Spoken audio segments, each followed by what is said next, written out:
जिला प्राधिकारी अमन समीर एवं पुलिस अधीक्षक नीरज कुमार सिंह के द्वारा संयुक्त ब्रीफिंग कर इटाड़ी प्रखंड के चौथे चरण के पंचायत चुनाव के लिए मतदान कर्मियों को निर्देशित किया गया है, जिसमें बताया गया है कि जिले में चौथे चरण का पंचायत चुनाव इटाड़ी में होना है। आज जिलाधिकारी अमन समीर ने ज्वाइंट ब्रीफिंग कर पोलिंग पार्टियों को प्रखंड मुख्यालय से बूथों के रवाना किया है। 20 अक्टूबर को मतदान होना है। पोलिंग पार्टियों को जरूरी कागजात प्रदान कर मतदान केंद्रों के लिए रवाना किया गया। इस दौरान हाई स्कूल परिसर में कैंप बनाया गया है। इटाड़ी प्रखंड के 15 पंचायत वाले इस प्रखंड में कुल 479 पदों के लिए चुनाव होना है।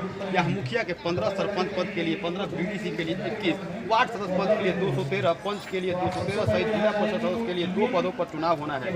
इसमें कुल 1785 उम्मीदवार मैदान में ताल ठोक रहे हैं। मुखिया के लिए 149, सरपंच के लिए 102, बीडीसी के लिए 146, वार्ड सदस्य के लिए 977, पंच पद के लिए 385 सहित जिला परिषद सदस्य पद के लिए 26 उम्मीदवार मैदान में है, जिनकी किस्मत का फैसला 20 अक्टूबर को मतदाता करेंगे। 22 अक्टूबर को यहाँ मतगणना भी होना है। बता दें कि जिले में चौथे चरण का पंचायत चुनाव जो होना है, उसके लिए डीएम और एसपी के द्वारा संयुक्त ब्रीफिंग कर मतदान केंद्रों के लिए पोलिंग पार्टियों को रवाना कर दिया गया है। Express news, Indrakant Tiwari.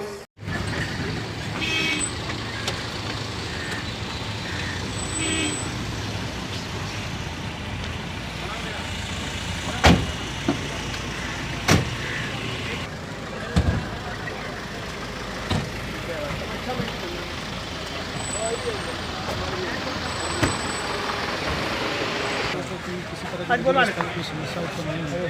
उसी प्रकार हम लोग कर रहे हैं। आज यहाँ सरकार को कहिए कि उसको लेके आएगा। यहाँ से ईवीएम भी दिया गया। कल जो है हम लोग का पोलिंग पार्टी का जो मिलान करके हम लोगों ने भेज दिए। जब जो मतदान की जो सामग्रियाँ होती हैं सभी हम लोग हर एक थाना स्तर से हम लोग निगरानी रखते हैं। हर एक पंचायत के लिए जो निगरानी है, और सभी जो पदाधिकारी हैं, चाहे वो सेक्टर हों, जोनल हों, सुपर जोनल हों, सभी लोग जो हैं वो फील्ड में रहेंगे। किसी भी तरह की परिस्थिति उत्पन्न होगी उससे हम लोग निपटने के लिए। धन्यवाद। बक्सर एसपी हैं सर, सुरक्षा को दृष्टिकोण से सर किस तरह निर्देश हैं सर? उपद्रवी तत्वों से कैसे निपटेंगे सर? सामाजिक तत्वों पर लगातार हम लोग कार्रवाई कर रहे हैं। विगत 1 महीने से हम लोग कार्रवाई कर रहे हैं। विगत करीब 3000 के करीब हम लोगों ने 107 की कार्रवाई की है। गुंडा प्रस्ताव से मुक्त किया है, सीसीए करी किया है, और शांतिपूर्वक निष्पक्ष वातावरण में चुनाव कराने के लिए जो भी कार्रवाई करना अपेक्षित है वो हम लोग कर रहे हैं। Thank you. एसपी साहब ने विधि व्यवस्था के संबंध में डिटेल वो रिपीट होंगी। पुनः हम आपको याद दिला देना चाहेंगे, और आपको जो ट्रेनिंग हुई होगी उसमें भी आप लोगों को पता चला होगा कि क्या क्या महत्वपूर्ण जो कार्य आप लोगों को करने हैं। एक बार पुनः हम उस चीज़ को इम्पोर्टेंट पॉइंट्स है उसको हम लोग स्ट्रेस कर देना चाहेंगे। और एसपी साहब की जो बात थी वहीं से हम शुरू करेंगे कि हर एक जो फेज हम लोगों का है वो एक नया है। आप में से कुछ लोग होंगे कि पूर्व में भी आप लोग दायित्व अपना पीसीसीपी के रूप में आप लोग कर चुके होंगे, और कुछ लोग होंगे कि फ्रेश होंगे। अभी चूँकि हम लोग 3rd फेज में ही हैं, ज़िले का जो हम लोगों का 3rd फेज है, राज्य स्तर की ये 4th फेज है। तो इसमें जो होंगे कि कुछ लोग होंगे कि अब से रिपीट करना वो शुरू करेंगे, क्योंकि हर एक जो कर्मी हैं उनको पीसीसीपी के रूप में लगभग 3 या 4, मैक्सिमम 4 से ज़्यादा हम लोग नहीं दे रहे हैं। तो 3 बार तो कम से कम होगा, कुछ लोगों का 2 बार होगा, कुछ लोगों का 1 बार होगा। तो अगले चरण के बाद जो है वो थोड़ी सी दिक्कत आनी शुरू हो जाएगी कि आपको लगेगा कि हमको सब चीज़ पता है। आपको लगेगा कि सब चीज़ पता है, लेकिन उसी जो पता करने के चक्कर में जो है कुछ गलतियां हो जाती हैं और हम लोग फिर कंप्लेसेंट हो जाते हैं। तो पहला मैसेज आपके ये रहना चाहिए कि ये फेज जो है एकदम नया है। और जैसा एसपी साहब बता रहे थे कि हम लोगों के लिए भले हम लोग जब हर एक फेज को जा रहे हैं, एक एक चीज़ को देख रहे हैं, उससे हम लोगों को लगता है कि नहीं ये चीज़ आसान है, लेकिन जो मुखिया है, जो कैंडिडेट्स हैं, उन कैंडिडेट्स के लिए जो है वो नया फेज है और वो पूरा शक्ति के साथ लगेंगे। भले आप जो है थोड़ा सा बैठ जाएंगे, लेकिन जो अभ्यर्थी हैं वो बैठेंगे नहीं। तो सबसे पहला मैसेज यही आपके दिमाग में आना चाहिए कि जो जानते हैं वो अब जानते हैं, ठीक बात है, लेकिन जो अब जो है नया फेज है, तो नए फेज में उसको पुनः देखते हुए, पुनः सीखते हुए हम लोगों को आगे बढ़ना है। एक और बात आप लोगों को बता देना चाहेंगे कि जितना भी अभी 2 प्रखंड का हम लोगों का जो चुनाव हुआ है, आप सब में देखे होंगे कि जैसे राजपुर का एग्जांपल हम आपको ले रहे हैं, वहाँ पे 19 पंचायत में मुखिया के पद पर 15 लोग जो हैं वो नए आए। फिर उसी तरह से डुमरांव में भी वही जो रेशियो रहा। तो इसका तात्पर्य यह भी होता है कि जैसे जैसे अगला चुनाव हम लोगों का जब चलते चलेगा, स्टेक्स जो हैं वो हाई होते जाएंगे। स्टेक्स हाई कहने का मतलब है कि जितने भी कैंडिडेट हैं वो किसी तरह से जीतने के लिए वो अपना प्रयास करेंगे, और जितना भी प्रयास वो कर सकते हैं, चाहे वो गलत प्रयास करें सही करें, वो किसी भी तरह का प्रयास करके वो जीतने का प्रयास जरूर करेंगे। क्योंकि कुछ कुछ जगह वोट का अंतर जो है वो कम होता है, कभी बहुत वोट का अंतर बहुत ज़्यादा होता है। तो एक एक वोट उन लोगों के लिए महत्वपूर्ण है, और उसके लिए वो सभी तरह का वो गड़बड़ी करने से वो पीछे नहीं हटेंगे।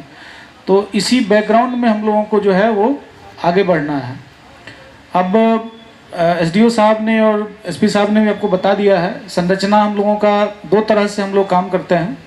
ये सभी पीसीसीपी के लिए, सेक्टर के लिए इम्पॉर्टेंट है। एक पहला होता है कि ईवीएम के संबंध में हम लोगों को क्या करना है, कि ईवीएम को मैनेज हम कैसे करेंगे पोल डे के दिन। तो उसके लिए हम लोगों का 2 मुख्य जो हम लोग बनाते हैं, एक को क्लस्टर जो हम लोग बोलते हैं। तो हर एक जो पंचायत में, जैसे यहाँ पे इटारी में 15 पंचायत में कर रहे हैं तो 15 वो क्लस्टर होगा, और क्लस्टर पे जो है वहाँ पे एक जो नोडल पदाधिकारी हैं, साथ साथ जो मास्टर ट्रेनर्स हैं, और उसके करस्पॉन्डिंग जो है हम लोग का एक सेक्टर पदाधिकारी हम लोग देते हैं। जो इटारी के केस में ये हर एक प्रखंड में हम लोग वेरी करते हैं, कितनी बल की उपलब्धता है, पंचायत कितने हैं उस हिसाब से करते हैं। इटारी में आपको है हर एक पंचायत में 3 सेक्टर आपको दिया गया है। सेक्टर का काम 2 तरह से है, हम 2 बांट रहे हैं आपको, कि एक काम हो गया विधि व्यवस्था और दूसरा हो गया कि ईवीएम को मैनेज करने के लिए। तो क्लस्टर का जो सबसे इम्पोर्टेंट पॉइंट है कि क्लस्टर पे ही हम लोगों का जो ईवीएम रिजर्व में दे रहे हैं वो वहाँ पे रहेगा। आप सभी लोग जो हैं वो पीसीसीपी के रूप में वहाँ पे कार्य करेंगे।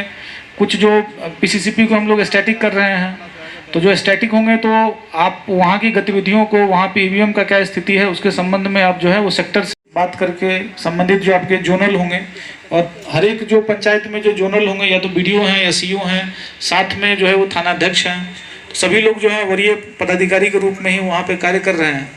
तो उनको आप जो है इन्फॉर्मेशन आप पास ऑन कर सकते हैं।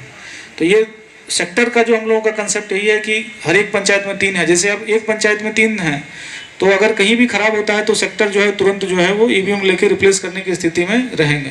तो हर एक पीसीसीपी को जो है वो अपना सेक्टर पदाधिकारी कौन है उसके संबंध में आप जरूर फ़ोन नंबर रख लीजिए। अगर नहीं है तो यहाँ से जब जाने से पहले, हमको लगता है वीडियो साहब आप लोगों के पास लिस्ट होगा ही, उनको बता दीजिए। अगर कुछ नहीं होता है तब भी आपके पास कंट्रोल रूम हम लोगों का पूरा फंक्शनल रहता है। पोल डे के दिन भी आप कंट्रोल रूम में फ़ोन पे है, उनका नंबर आपके पास होना चाहिए, उनसे आप समन्वय कर सकते हैं। आइडिया हम लोगों का यह है कि जितने भी अगर ईवीएम खराब होते हैं किसी भी परिस्थिति में आधा घंटे में हम लोग बदलने की स्थिति में रहेंगे। तो कभी कभी जहाँ पे ईवीएम खराब होता है तो वहाँ पे विधि व्यवस्था की समस्या भी उत्पन्न हो जाती है। तो इसको भी ध्यान में आपको रखना है। इसलिए पीसीसीपी के रूप में, सेक्टर के रूप में ये आपकी जिम्मेदारी है कि इमीडिएटली अगर आपको कोई सूचना मिले